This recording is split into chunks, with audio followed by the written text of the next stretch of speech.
right muri Zimbabwe ndadzoka vanhu vaya vatanga futi manje ai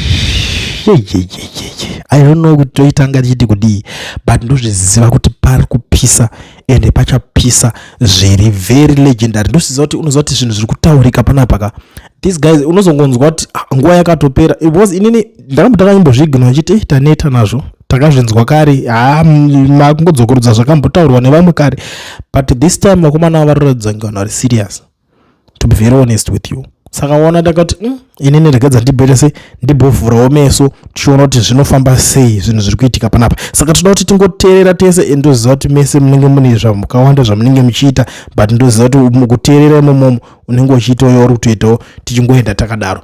Toda kuti tinzwe kuti vari kuti kudii panapa vakuru ngativa tangosangana navo tichinzwa zviri kutaurwa panapa. Ndini Dr. D komanda wemweya webako ndofunga nhasi ndataura please indi kuyambira povu hansi amazazora povu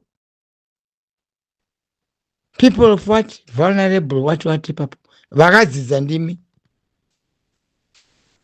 people of vulnerable organization ndini Dr. D povo manzinza amen vakadzidza ikoko povo inorevei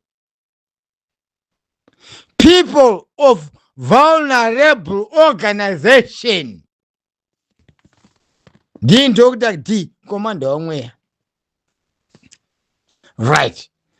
Kana uchinzi uri munhu ari vulnerable asina basa asiri nyaya iri nyika yako unorevei varume hondakarohwa iyi zvichinzi kune povu vazhinji vazivi kuti povu inorevei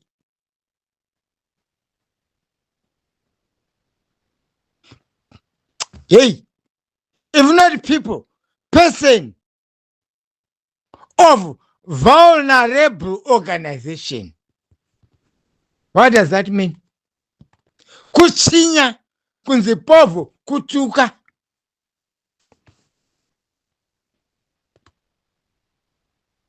ndokanyaya kuti kwiza hasha tiri kuhondo uko ini Dr. D komanda wemweya webako kunzi povu povu vanhu vaitotibatsira nesadza nechikafu vachitiratidza kuti mabhunu ari apa yakunzi povu vulnerable people munyika yedu tonzi we are vulnerable munyika yembuya nehanda ine goridhe what Zimbabwe ine mamiliyoni mangani if not 65 zvese matamuti nyika yakazvikwanira yakazvigutira tisodambura here mhuka iyi nyika yembuya nehanda kuidhedha kuti ibude matumbu aende uko hai marume mundikwaniremi iwo munangagwaka ukwananji kudzokerera kavirika ndapadhuze kana uri police talk inofemba ye ziva kuti zvibvunzo kuti mweya wanda kufema wakamira sei ndini Dr. D komanda wamweya webako ndataura izwi rekuti povo zvinorei vamwe vanotaura zvirungu zvavo inini Dr. D ndikutaura kuti povo zvinoreveshwa akuzotituka here we are vulnerable we are nonsense we are useless timatuzvi tichina panyika asi munyika yedu yambuya nehanda imi vanhu imi mundikwanire ndauda kuchikuda inini ndakatosamwa ndakati suri kana yakurira varume ini musanditamba neini imi ndini komanda wemweya ndine masoja angu munizvise vazikurira nehanda munizvise vanokwanisa kubika madoro bikai imwai ndikutokuudzai today vanokwanisa bika madoro, bikai mumwe muchipemberera, kwete kupemberera independence yemapenzi. No. Haisi independence. No. Ndati haisi independence. Iri kurambiwa neAmerica kana neBritain. Zimbabwe haina independence. Asati asununguka varume. Ndosaka inini komande wemweya Dr. D. Komande webako. Independence ndenyu ndokusiyira inini. Ndakata kuti inini kana basa rekuita security guard handidi. Ndoenda kumusha kwangu ikoko. Ndobvudza ng'ombe dzangu kana dziri chicken wati chichi. Zvopera. Mbuya nehanda. Ndova nemweya wandinawo. Ini. Ndakati ndiri pasi pemuti. Mubvute. Imi. Kwa kana vakano kunosvika uko kuZimbabwe runzi. Kuda kuita birthday. Svikai kwandiri. Handiri muno muZimbabwe. Svikai. Pasine rane zvima nevigeta. Ni nevigete mundioni. Ndiona anosvikapo. Munosvaimi. Ndotarayo idi. Ndasvikata zvako. Mapera varume. Mapererwa nezano. Why? Because makamemera zano renyu ndimi. Mupanzisa. Ndati makamamira zano renyu ndimi. Maka aina. Mukapisa asi inda dzakasara dziri kumucheto weshinda kumupendero. Ndini Dr. D. Apa asi kutaura zvokutamba. Ndakupai menzaniso vazukuru vambuya nehanda. Asi vazhinji venyu mafunga ndokutamba. Ndakati kana tsuriyorira, please. Povo garai mudzimba. Povo yena mbotaura iya. People of vulnerable organization. Povo garai mudzimba. Why? Because hamuna pfuti. Vane pfuti ndisu isu. Munisa. Ndatoa nepfuti tisu. Yekubvisa munangagwa uyu. Ndakatoa kuti 4 hours hadziperi. Remember now the 30 May haperi. Sometimes 30 May kutestorota. Ndakati vari kupinda vakomana vangu 20 ati tinokwana. Izvi zvimuziva kuti vangani. Ndakakutaura iwe munanga kuti yakonati. Vamwe vanotozwa vachitokuona futi iwe munangagwa. Ndauda kutaura chokwadi. Vamwe vanotozwa vachitokuona so. Watova mama. Hausati. Vakamamisa vaka. Takanga tichakapusa. Indakati munangagwa haurawiwe. Ndoda kubata ini. Dr. D. Komanda wemweya webako.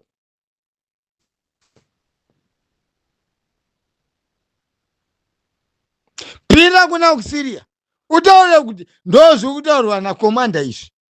Komanda wemweya webako. Ndini Dr. D. Time yekutamba yaya varume yakapera. Isati tembi na chiwengesi. Atembi na chamisa. Atembi kana nani zvake. Zvese atembi neCB kwenji. Ishi chenyishi. Bumbiro remudemu. Kebs. Amene papo. CB3. Isusu atine nazvo. It's known the fire force. Whether you like it or not. Ndauda kuti dzichasimuka apa. Mahelicopter. Ndedu. Isu kana tapinda. Mabhalaksi ese ndedu. Ndini komanda wemweya ni Dr. D. Mzukuru wambuya nehanda. tese tiri vazukuru ambuya nehanda, asi panoda akasvinga. Ndakati inini Munangagwa achazondiona musi wacho paState House. Ndomutaura kuti pack and go, but you are not going anywhere. You are going to Chikurubi. Ndini Dr. D. Ndini ndiri kutaura ba. Imi varume amune kuninzwa imimi. Ndakati izvo ngavanitsvage pandiri. Ndiri muno muZimbabwe. Handibudi muno muZimbabwe kusvikira 30 May. Nganditsvage. Masese masewo ngavanavigate. Ndati asi anosvika pandiri anotsva. Ndini ndiri kureveseni. Muzukuru wambuya nehanda. Dr. D, komanda wemweya. Handisi kuseka. Varume, munditarire mamashuka. Handina fanikeni. Vanoti zotoda kuzvionera varumeka mozvinyingira. Penyade kuti kwanoya kuzvionera pamesei. Imi kokatsauriwe. Ndikuzokorodza sve varume. Vazukuru ambuya nehanda mukanzwa tsuru yorira, garai mudzimba dzenyu. Haizi demonstration. No. Haizi demonstration. Ndati haizi demonstration. Ihondo. Ndototaura kani ndombavanza. Ihondo. Fire. Asi paState. Ndopane mbumburu dzedu dziri paState. Kumukasi hatina basa nakoko. Varume, takawanda kani. Kusanganisa nevarimo mofuti takatiwanisa. Ndini komanda wemweya Dr. D. Hapana zvandombosvika ndotokuta ini handisi komanda, ini handisi ninkini vananyoka mabhunu. No, please. Indiri mukomanda wemweya. Ndakuudzai kuti Munangagwa haatipi nyika ine plate silver plate. Never. That will never happen. Nyika takaitora tichitorera Smith nembumburu negani. Smith yakahenga vana vanganini. Iye dambudzo wacho yekuzopona handikwanza ngari andaichi. Ndotoziva mufana kwandiri serigwe. Ini Dr. D. Apana man. Ndakati ini vanoziva Dr. D. Inzwi rangu randiri kutotaura iroro vachaziva iwe kuti ndi Dr. D. Vachanzwa nyama dzavo nepfungwa dzichinja, asi ndi Dr. D. Ndi Dr. D ava. Ndini ndakataura kuti ndikasvika paState House paya ndoda kubata Munangagwa. Asi handidi kuti azonditi ka. Ndoda kuti azonditi imi. Ko ndiri muhombe. Ndakati ini handi kutonga Zimbabwe. Kana basa chairo handiride, kana kunzi security guard handidi. Ndoenda kumusha kwangu. Ndozvigarira, kana dziri mbuzi, kana dziri huku, kana dziri ng'ombe. Ndoita zvandinoita. Vana mbuya nehanda. Iyo Munangagwa.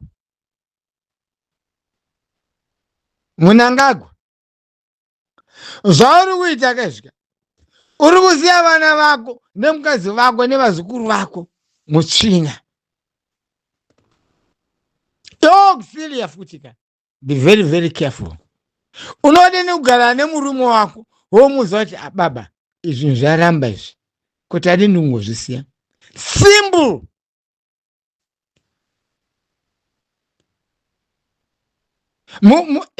Moda kuona ropa. Ina ropa takariona kudhara vakomana. Hama dzangu ndakazisiya uko ndichimhanya. Futi zichirohwa ndichirovawo futi.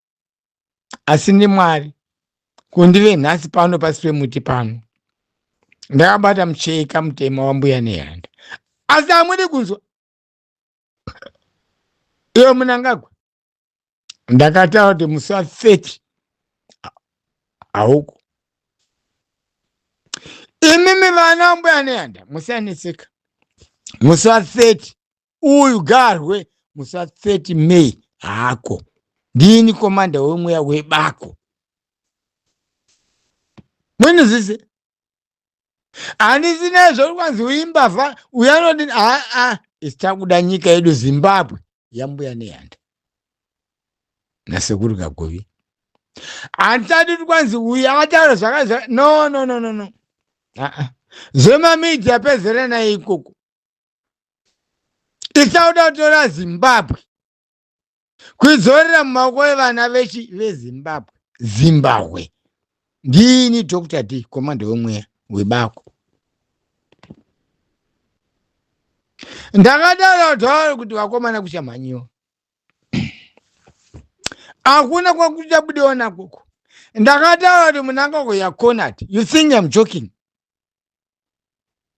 ola kuzvara kutsangana nezvombo kuda kupomezera chiwenga chiwenga chichi anoziva pazvombo zvakomanda ini komanda wemweya hapana zvaanoziva komanda chiwenga no general chiwenga musiye iwe ndati ini ndiri kuuya nehondo yangu yekusunungura Zimbabwe handisi kuda chinhu chero basa ronzi ndiite musecurity guard charo handisi kuzorida ndoti vana vambuya nehanda vazukuru vambuya nehanda vapombonoke vasununguke first of all